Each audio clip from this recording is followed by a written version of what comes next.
Hola a todos, esperando que se encuentren muy bien. Les damos una cordial bienvenida a este live que tenemos preparados para el día de hoy.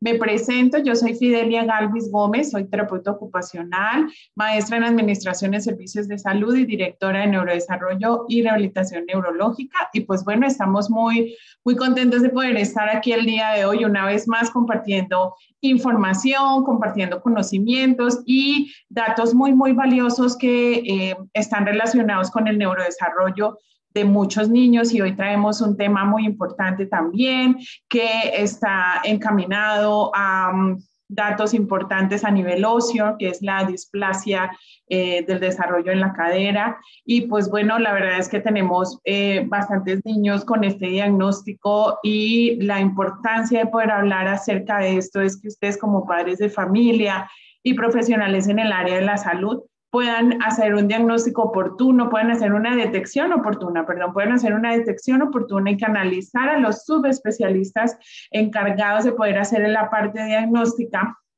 y que estos pequeños puedan iniciar una intervención lo más tempranamente posible, ¿de acuerdo? Nosotros en Neurodesarrollo Neonatal Infantil, pues bueno, somos un equipo de profesionales que trabaja, que se esmera y que se actualiza en relación con el desarrollo infantil, el neurodesarrollo como tal, desde niños sanos, niños prematuros y niños que tienen algún diagnóstico óseo, osteotendinoso, neurológico, genético, y esta intervención es muy importante poder empezarla a tiempo para evitar al máximo que queden secuelas importantes para la vida o para la función, ¿de acuerdo? Entonces, pues bueno, muchos niños están sencillamente en monitoreo y en vigilancia porque sus familias están muy interesadas en que el desarrollo de los pequeños se vaya dando de manera normal, acorde con la fase de edad en la que se encuentre, ¿de acuerdo? Contamos con servicios de fisioterapia pediátrica, terapia ocupacional pediátrica y terapia de lenguaje para niños. Bueno, y el centro de estimulación e intervención temprana, en donde manejamos 4 niveles, bebés de 0 a 3 meses, de 3 a 6 meses, de 6 a 9 y de 9 a 12 meses. Y adicional a ello contamos con el servicio de ludoteca. Estos dos últimos servicios son servicios grupales en donde además de estimular las áreas del desarrollo, estimulamos la parte social, que es una de las características más importantes y es uno de los hitos en donde con la pandemia y demás los niños estuvieron un poquito rezagados, pues porque pensaban que nada más existía papá, mamá, cuidadores y nada más, ¿no? Entonces, pues bueno, ahorita nosotros ya estamos abiertos a este modelo de intervención grupal y contamos con el servicio de ludoteca. En el servicio de ludoteca contamos con 3 grupos y en ellos, pues igual a través del juego el niño sigue desarrollando, pero ya actividades ya propias de la psicomotricidad, habilidades cognitivas, habilidades sociales y habilidades lingüísticas, que es justo a partir del año y medio de edad, en donde, pues bueno, hay un grupo de NeuroKids, son niños de 1 año y medio a 3 años, y de 3 años a 5 años es el grupo de grafomotricidad, y de 5 años a 7 años es el grupo de lectoescritura.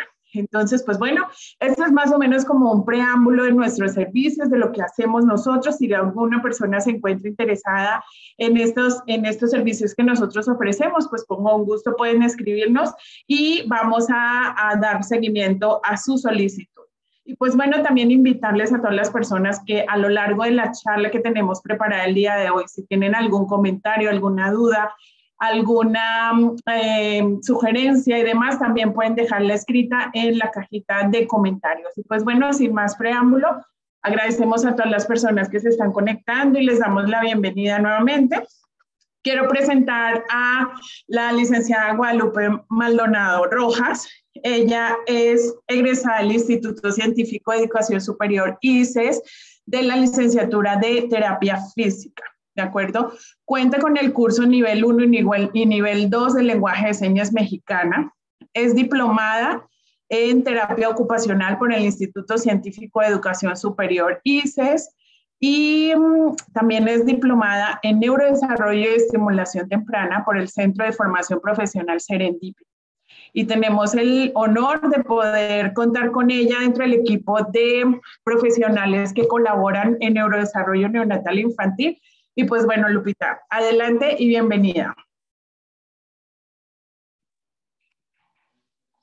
Hola Lick, muchas gracias por la presentación. Buenas noches a todos. Vamos a hablar un poquito sobre lo que es, ya había comentado la licenciada Fidelia, que es un tema una patología que vemos cada vez más en los niños y que desgraciadamente si no se atiende a tiempo, si no se detecta a tiempo, el niño va a tener demasiadas repercusiones a nivel motor. ¿Ok? Entonces, empezamos con el tema displasia del desarrollo en la cadera. ¿Qué es esto de la displasia? Bueno, aquí me dice del desarrollo de la cadera. Esto va a ser específicamente en el hueso de la cadera y si esta displasia no se corrige, puede llegar a convertirse en una luxación ya como tal de la cadera. Ahorita vamos a ver poco a poco qué es lo que es cada cosa. Ok, entonces, ¿cómo podemos definir la displasia en el desarrollo de la cadera? Integra anormalidades anatómicas que afectan la articulación coxofemoral del niño, incluyendo el borde anormal del acetábulo y mala posición de la cabeza femoral. Ahorita para poder entender qué es lo que está pasando a nivel de la cadera, necesitamos entender o comprender la anatomía de lo que es la parte del fémur, que es el hueso de mi pierna, y de mi pelvis, que es de la cadera. Causando desde subluxación hasta una luxación, afectando el desarrollo de la cadera durante los periodos desde embriológicos, fetal o infantil. Lo que les comentaba desde antes. Si esta lesión, si esta patología no se diagnostica a tiempo, va a tener demasiadas repercusiones en el desarrollo de los niños, ¿no? Y por eso nosotros ya como terapeutas físicos ya estamos capacitados para poder dar un diagnóstico así, siempre de la mano de los equipos multidisciplinario, en este caso del traumatólogo ortopedista pediatra. Ok, pero vamos a aislar un poquito esto que es la displasia teratológica. ¿Qué es esto? Son displasias graves que se producen durante la fase embrionaria. Casi siempre son irreductibles y frecuentemente están asociadas a diferentes síndromes. Entonces, la displasia del desarrollo de la cadera solamente va a ser como esa lesión, pero si esta displasia o luxación se asocia con otra patología o algún otro síndrome, ya sería una displasia teratológica, ¿no? Como la artrogriposis, el mielomeningocele y el síndrome de Larsen. ¿Ok? Es importante saber diferenciar cuál es cada una de estas. Entonces, como decíamos, para poder entender qué es esto de la displasia en la cadera, tenemos que entender primero la anatomía. Tenemos el hueso de nuestra cadera, que es el hueso de la pelvis, que está aquí, y tenemos la cabeza del fémur, que el fémur es el hueso más largo de nuestro cuerpo humano, que es el de toda nuestra pierna, ¿ok? Desde la cadera hasta arriba de mi rodilla.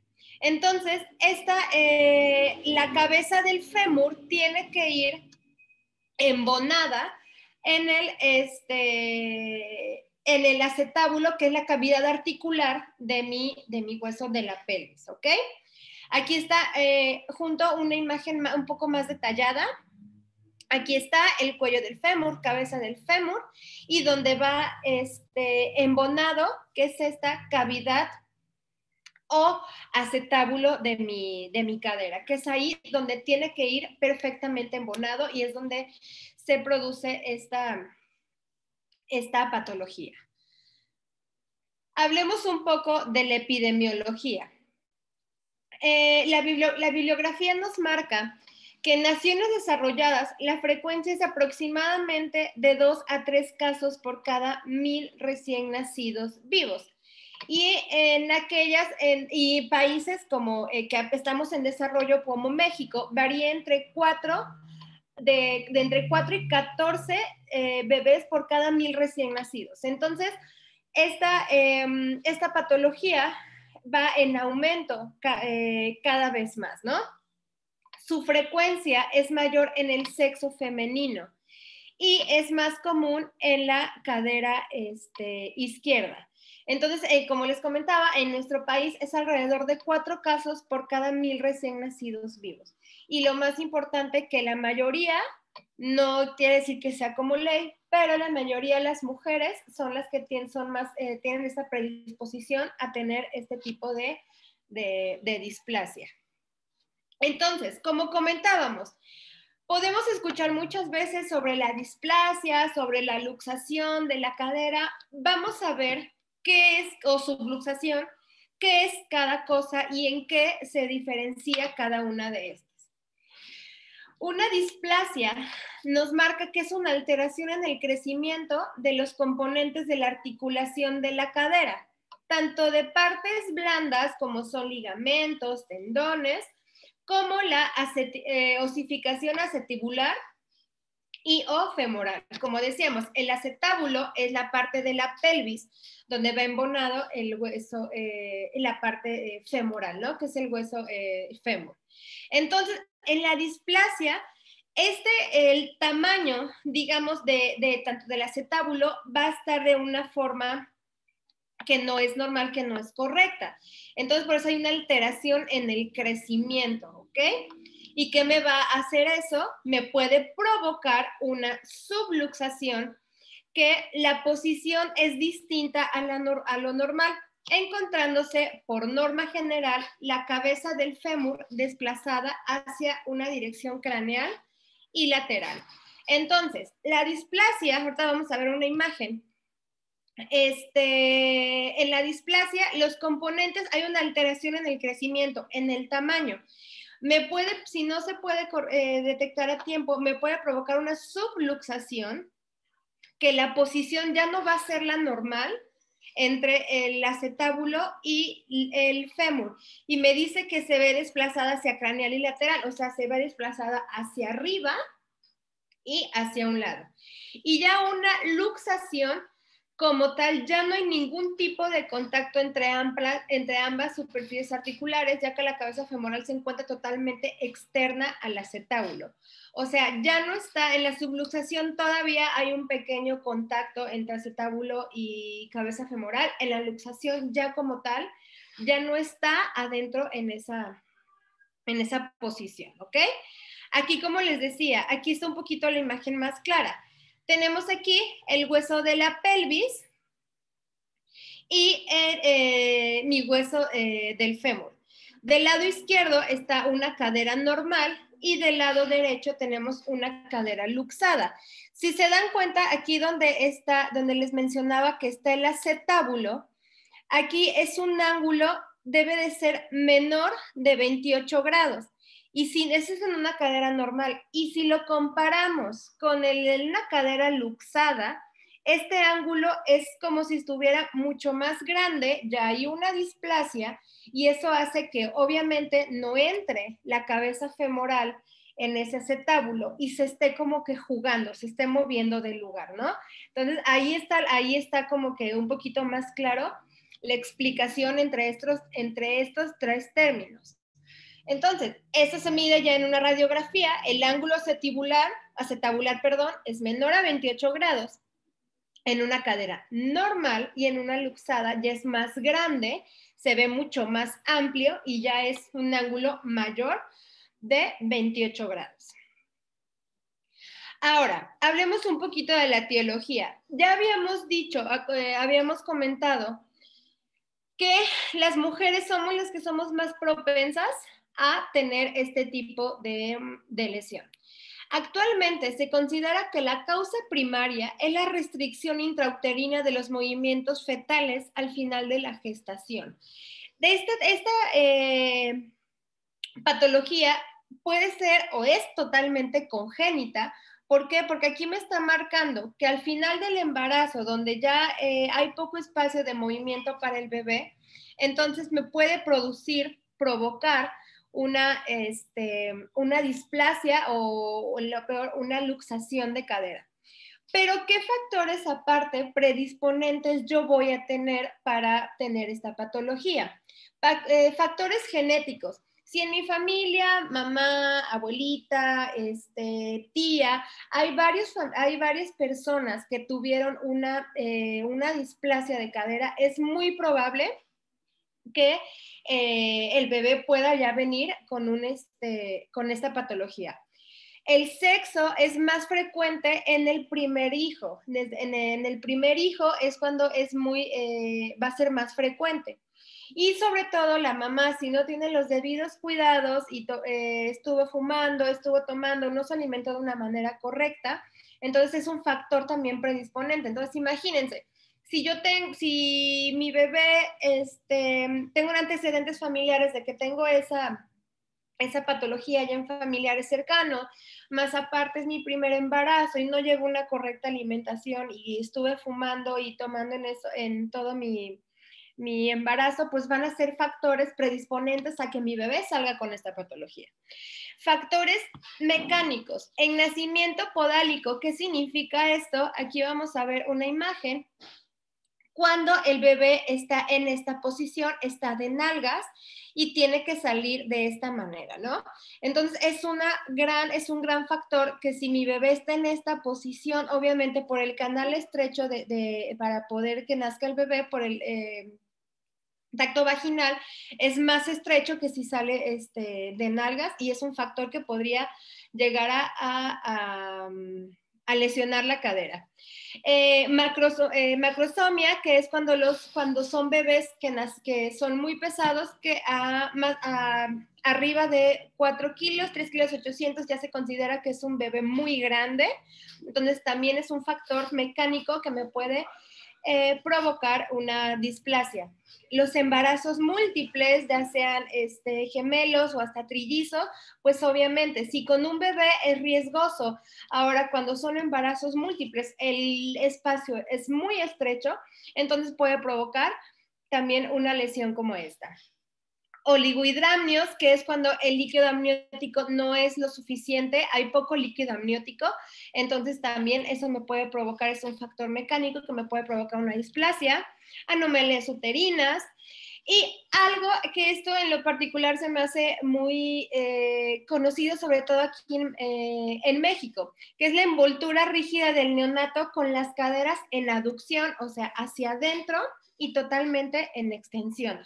Como nosotros aquí en México vulgarmente lo conocemos como en posición de taquito. Nosotros cuando tenemos a un bebé recién nacido, ¿qué es lo que hacemos? No, pues envolvemos al bebé para que se calme, porque es que mi abuelita me dijo que si yo lo envuelvo así totalmente, con sus manos totalmente estrechas y su cadera así hacia adentro, se va a calmar. Ok, actualmente hubo un estudio en Japón donde se descubrió que eso no tiene nada que ver con el llanto del bebé. ¿Qué es lo que me va a provocar? Una posición en esta, así como poner a mi bebé, me puede provocar muerte de cuna. ¿Por qué? Porque mi bebé no está sintiendo que está respirando y no tiene esa libertad de movimiento. Más aparte, las caderas están totalmente estrechas y totalmente en aducción hacia adentro y eso me puede provocar una displasia. Entonces, como papás cometemos mucho este error de si lo pongo así, se va a calmar. No tiene nada que ver de ponerlo así, va a calmar el llanto, ¿no? Si son factores muy predisponentes para provocar algo así. ¿Ok? Ahora, esa es mi etiología. Ya hablamos un poquito, vamos profundizando más. Un examen físico. Nosotros como terapeutas físicos, nosotros ya tenemos la capacidad de poder realizar estos exámenes, ¿no? Se evalúa de la proporción y pliegues de la piel en extremidades inferiores. Vamos a ver que si hay un pliegue que está más, que se marca más de un lado, es un dato que puede ser de una displasia de cadera. Hay que identificar deformidades, siempre ver desde recién nacidos, es muy importante, por eso es tan importante en el primer año de vida, mes con mes la visita con el pediatra, y el pediatra es el que tiene que realizar todos estos exámenes para ver si la cadera está en condiciones normales. Las maniobras de Barlow y Ortolani son las más comunes y son las que todos pediatras, traumatólogos, y lo vuelvo a comentar, nosotros como terapeutas físicos, terapeutas ocupacionales, podemos evaluar, manejar estas maniobras para evaluar, una displasia, si hay una displasia de cadera. Y el lado afectado suele exhibir más vernix en el pliegue inguinal, que es más profundo que en el lado sano. O sea, yo estoy viendo a mi bebé sin pañal y yo estoy viendo que en mi ingle, digamos, como que se está como engrosada la piel y totalmente diferente al otro lado. Entonces, es un signo que no es algo normal, no es algo que todos los bebés deberían tenerlo. Entonces voy, se lo comento a mi pediatra y más a mi favor, seguir examinando, evaluando, haciendo diferentes pruebas para ver si hay un tipo de displasia, ¿ok? Entonces empezamos con la maniobra de Ortolani. Esto específicamente me va a evaluar una luxación de cadera. Recordemos la diferencia, una displasia no está bien formado el ángulo acetibular. En una luxación, la cabeza del fémur ya está totalmente fuera de lugar. Entonces, en la maniobra de Ortolani, tengo que mi bebé en una camilla, boca arriba, con rodillas y caderas flexionadas a 90 grados. Yo voy a tomar mi mano sobre la parte interna de la rodilla y la otra mano sobre el trocánter mayor, que es la parte externa de mi fémur, y voy a realizar una abducción. Como está aquí en la imagen, tengo a mi bebé, lo agarro de las rodillas, lo abro su cadera. ¿Y cómo va a ser un signo positivo? ¿Cómo voy a saber si es un signo positivo? Si yo al abrir la cadera, como que de un lado salta o se mueve del lugar y voy a escuchar como un clic, ¿no? Como un chasquido. Entonces, esto se considera que ya es una maniobra positiva y que tengo que seguir mandando con diferentes estudios de imagen para saber en qué condiciones está. Esta es la maniobra de Ortolani. En la maniobra de Barlow vamos a hacer lo contrario. Es una prueba a la inversa de la prueba de Ortolani. Cuando se unen las rodillas, se puede percibir el deslizamiento de la cabeza femoral del acetábulo. En la de Ortolani, abro caderas y en la de Barlow voy a cerrar caderas, ¿ok? Esta maniobra intenta comprobar la luxabilidad de una cadera, puesto que impulsa una cadera luxable fuera del acetábulo, ¿no? Entonces son maniobras que me van a detectar si realmente hay una luxación de mi cadera. Yo, entonces, Ortolani, abro cadera y se escucha un clic, como un chasquido, y se sale, como si brincara el lado afectado. Y en la maniobra de Barlow, es lo contrario, yo cierro y se ve que hay un deslizamiento de mi cadera. Eso es en cuanto a exámenes o maniobras físicas. Otro examen que ya es cuando se hace ya en etapas más tardías es el signo de Galeazzi. Es tardío y se debe al acortamiento de una extremidad. Si en mis consultas mensuales con mi pediatra nunca le evaluaron la cadera y yo veo como que mi hijo ya tiene, no sé, 1 año, 4 meses, 5 meses, y veo que no quiere caminar, entonces es cuando podemos evaluar, podemos hacer este signo, que es el signo de Galeazzi. Se manifiesta por la distinta altura en la que se encuentran las rodillas cuando se juntan los pies. El paciente está igual en una camilla, boca arriba, con rodillas flexionadas, y aquí como está la imagen, yo voy a ver que una rodilla está más arriba que la otra. Pero, insisto, esta maniobra, este signo de Galeazzi se hace ya en etapas tardías, ¿no? Es como para identificar qué es lo que está pasando. Las 2 anteriores pruebas se hacen desde recién nacidos. Decíamos también de la simetría de pliegues, comentábamos hace un momento. Cuando son asimetrías en los glúteos o inguinocrurales, en la parte de los glúteos y en la zona de la ingle. Es un signo no específico y generalmente tardío en casos de displasia unilateral. Muchos niños normales la presentan y cobra importancia en el lactante mayor y niños mayores, ¿no? No es algo que yo voy a ver inmediatamente Insisto, lo primero son las maniobras de Ortolani. Con esas, y esas son las más importantes, y ya en etapas más tardías se hacen los dos anteriores que habíamos estado comentando. Ahora, lo que les comentaba, si es un paciente que está tardando mucho en caminar y ya estuvieron investigando y no hay como un efecto neurológico quizá de que esté dando pauta de que no pueda realizar la marcha, entonces hacemos una exploración física. Ya que hay una luxación de la cadera, entonces va a haber un acortamiento pélvico y voy a tener un signo de Trendelenburg. ¿Qué es esto? También son signos de origen tardíos por un acortamiento y debilidad del glúteo medio de la cadera afectada, ¿no? Aquí en la primera imagen está una cadera que está estable y en el otro lado, que es lo como vulgarmente conocemos, que va rengueando, ¿no? ¿Por qué? Porque hay un acortamiento pélvico, una pierna está más larga que la otra. Y el signo de Lloyd-Roberts, que la extremidad afectada va a estar totalmente en extensión, mientras que la sana en una ligera flexión.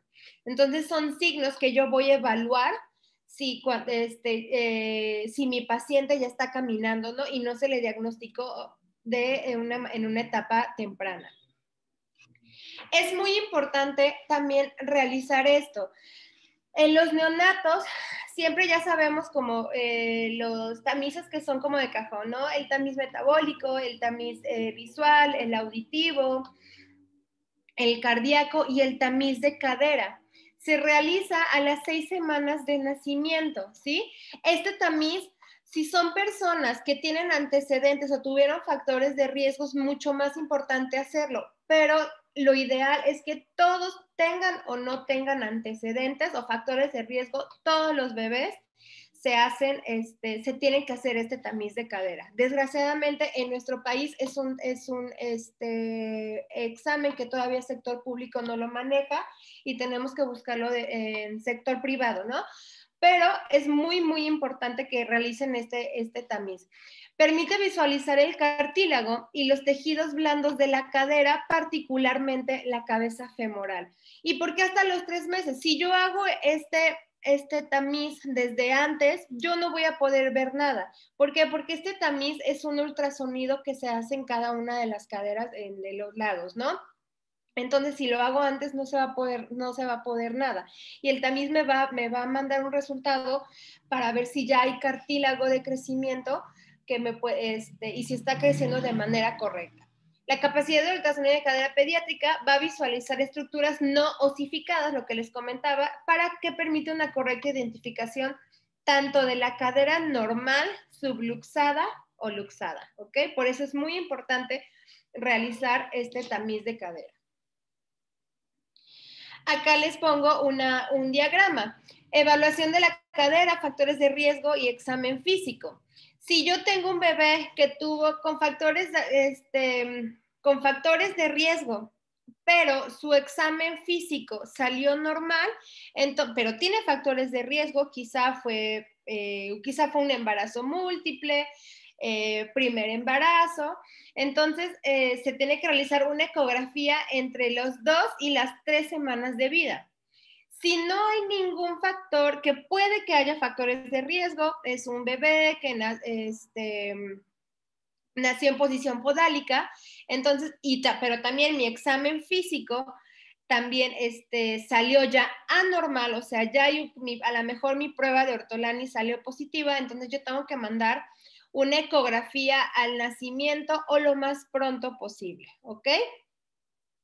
Y si mi paciente no tiene ningún factor de riesgo y todo mi examen físico salió normal, entonces la radiografía se realiza alrededor de los 3 meses de vida. Pero sí es importante, ¿a qué voy con esto? Que tenga o no factores predisponentes o factores de riesgo, es importante hacerse siempre el tamiz de cadera. Ahora, ¿qué es esto de las estadías de la displasia de cadera? Puede haber o que son subluxables o totalmente laxas o subluxadas. ¿Qué me quiere decir que cuando que es laxa? La cabeza femoral, aunque es deslizable, siempre está dentro del acetábulo.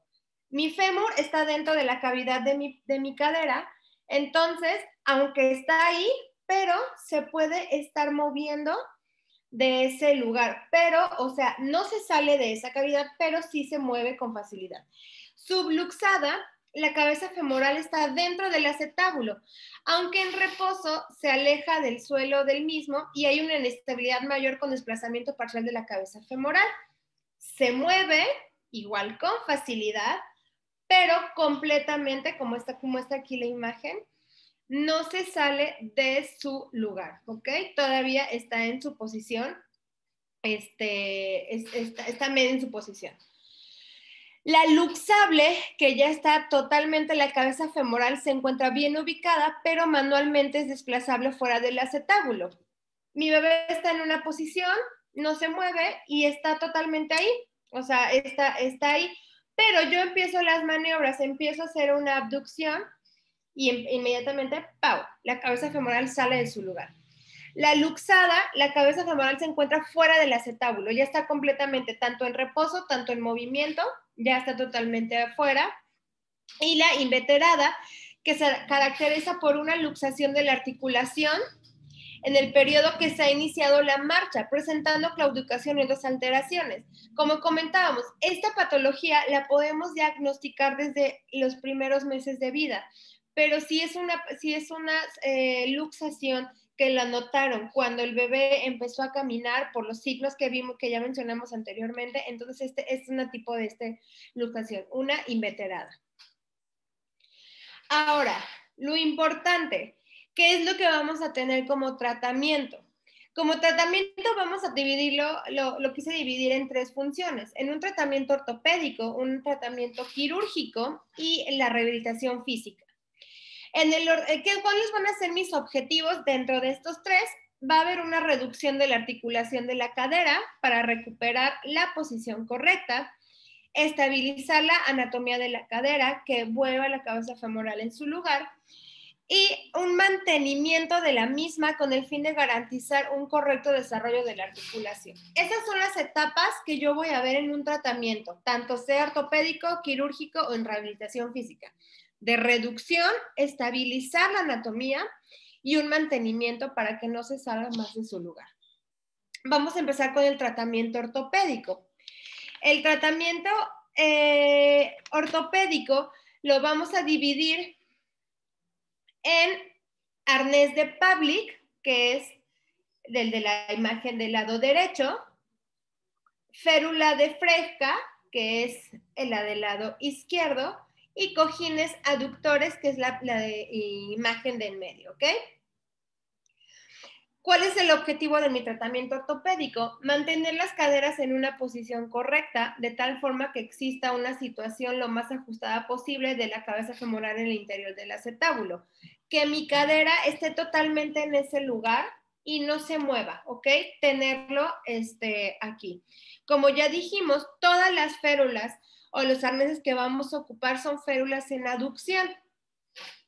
Por eso siempre cuando se le diagnostica ya la displasia o ya la luxación de cadera, siempre a los papás se les dice que por ningún momento, por ningún motivo, tienen que abrir ellos la cadera. Porque si es una displasia o una subluxación, si nosotros abrimos o hacemos una abducción de mi cadera, ¿qué es lo que vamos a provocar? Vamos a luxar mucho más esa cadera, ¿ok? Por eso entonces estos órtesis son en aducción. El tratamiento de los 3 que vamos a ver consiste en la colocación del arnés y siempre es mantener la cadera con una flexión entre 90 y 110 grados y una abducción entre 50 y 70 grados de 3 a 4 meses, ¿sí?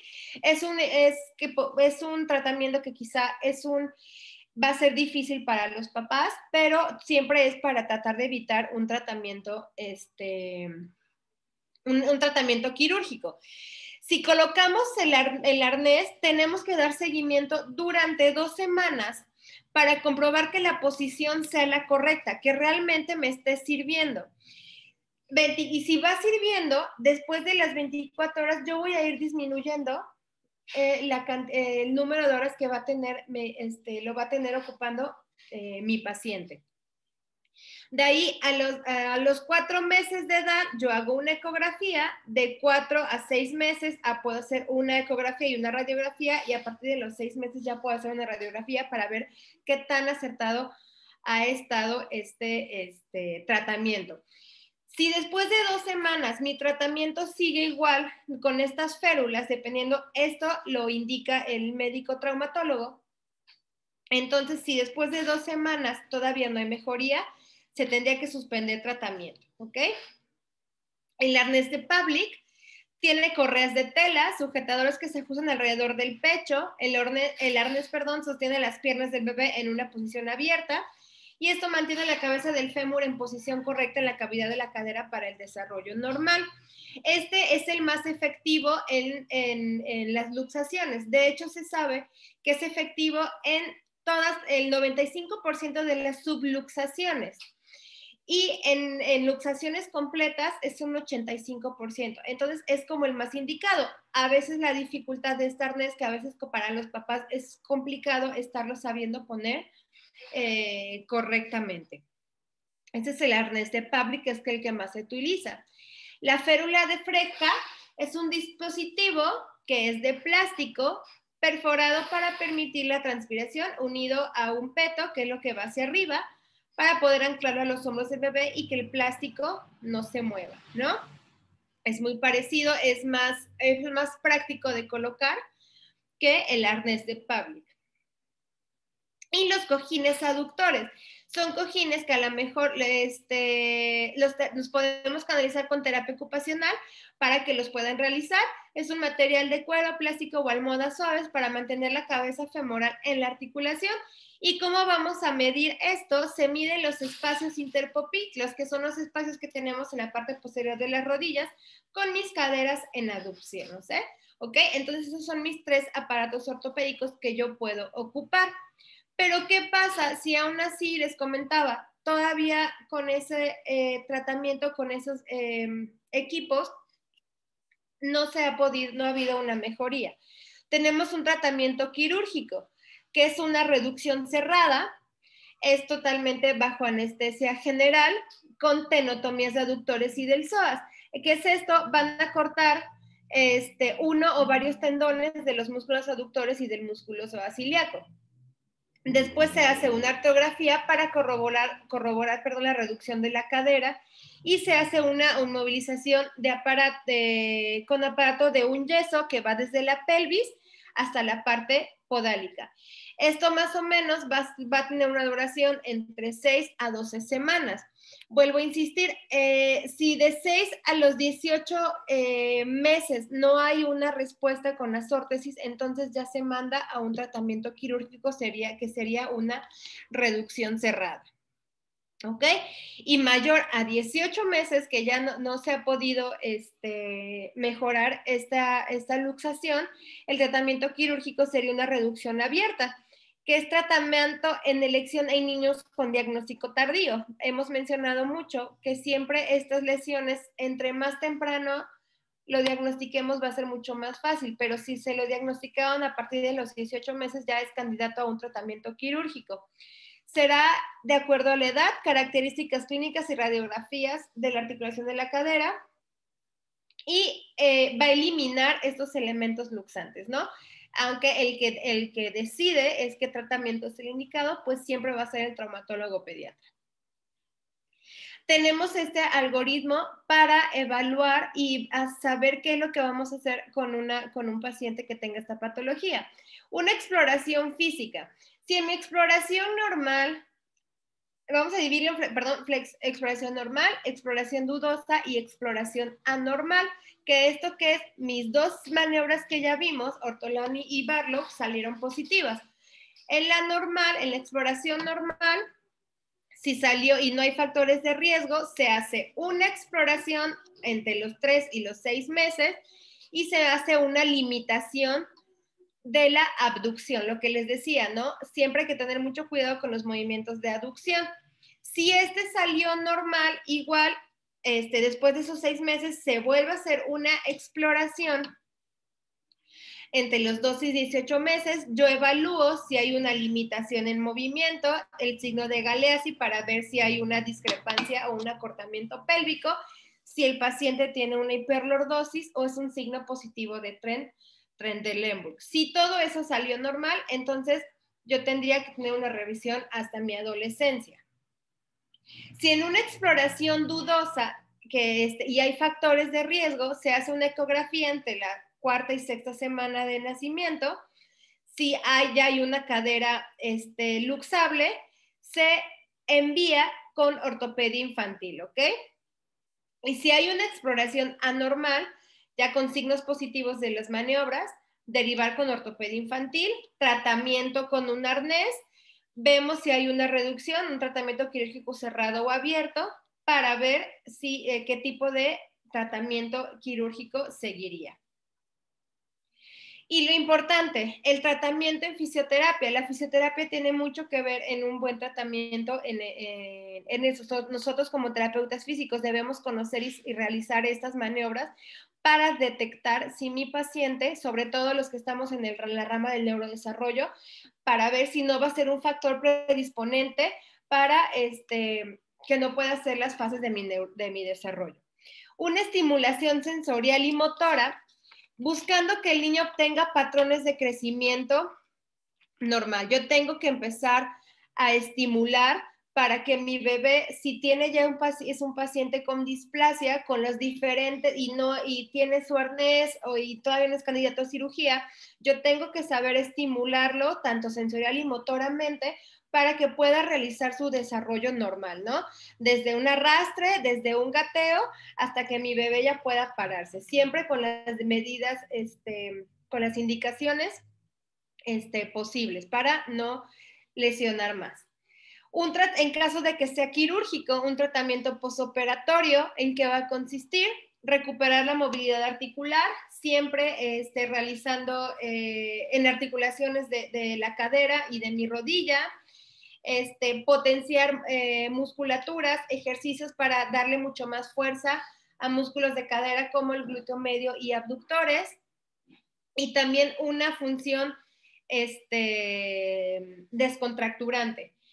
¿Qué ejercicios podemos hacer en una potenciación muscular? Como habíamos dicho, fortalecimiento de abductores y aductores. Ponemos al niño con una pelota entre las piernas y para que apriete y relaje, ¿no? Para fortalecer estos músculos. Fortalecimiento de multífidos con alcances en superficie inestable, que los multífidos son músculos que están en toda mi columna vertebral, que su función va a dar estabilidad en mi columna. Entonces yo puedo sentar a mi bebé, al niño, perdón, en una pelota, en una superficie inestable, y puede hacer alcances contra gravedad para fortalecer estos músculos. Ejercicios sobre superficies inestables para estabilizar músculos pélvicos. Apoyos monopodales, que esté apoyado en un pie y con el otro pie puede estar realizando una actividad. Marcha contra resistencia. Y se empieza a trabajar la musculatura estabilizadora de la cadera, centrando el trabajo en la potenciación del glúteo medio. Entonces yo tengo que trabajar para que mi bebé, ¿cómo puedo trabajar el glúteo medio? Trabajando en marcha lateral, que puede estar caminando.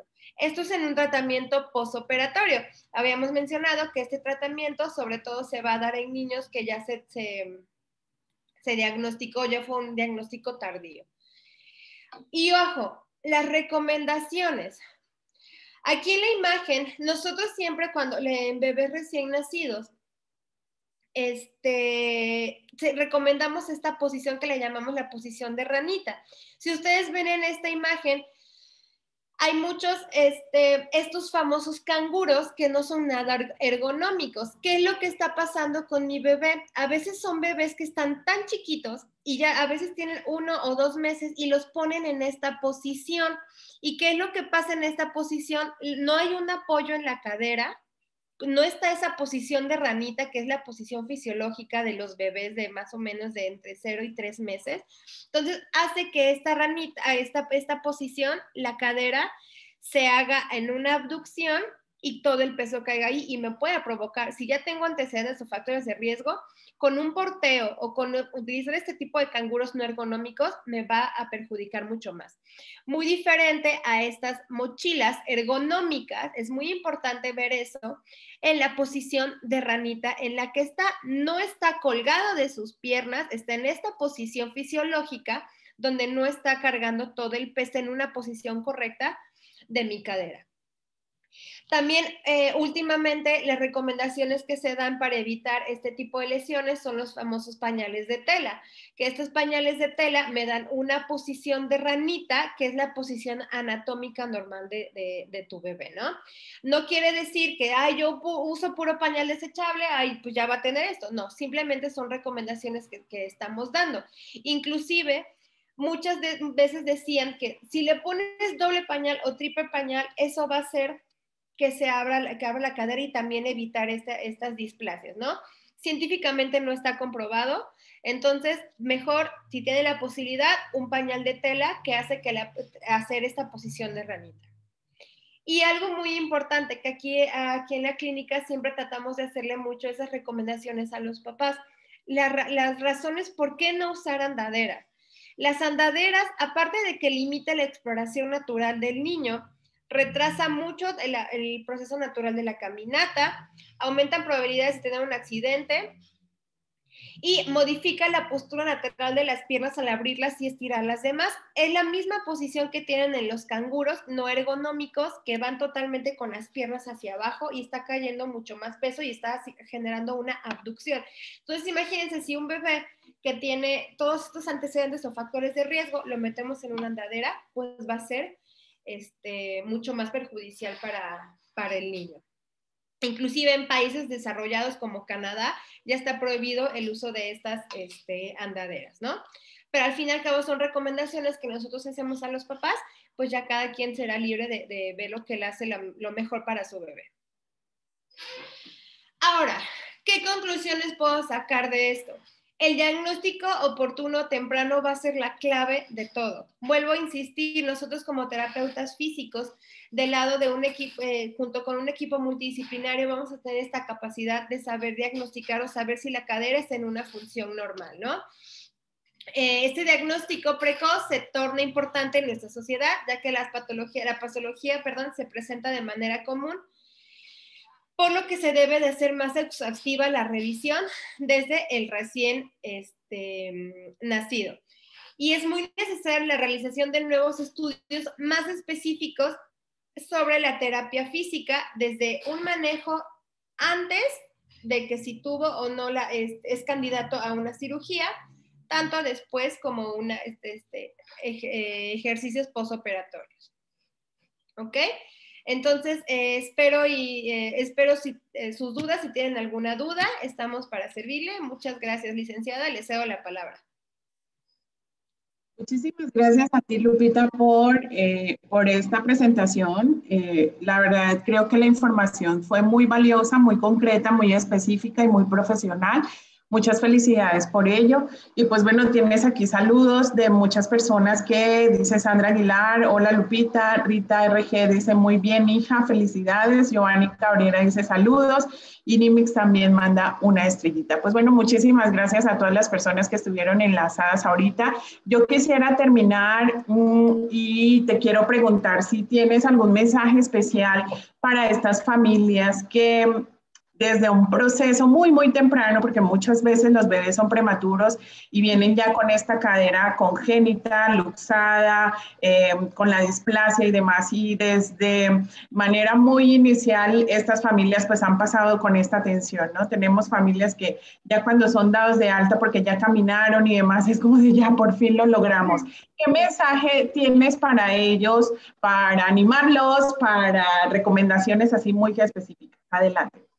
Pues siempre habíamos dicho, siempre en el primer año, como persona que pude haber pasado por esa patología como mamá de bebés múltiples, siempre tener el diagnóstico oportuno, siempre seguir las indicaciones de nuestros médicos para realizar este tamiz de cadera, si tiene o no factores de riesgo. Y en caso de que el bebé ya está caminando y no camina y apenas se diagnostica, siempre seguir las recomendaciones que nosotros le sugerimos.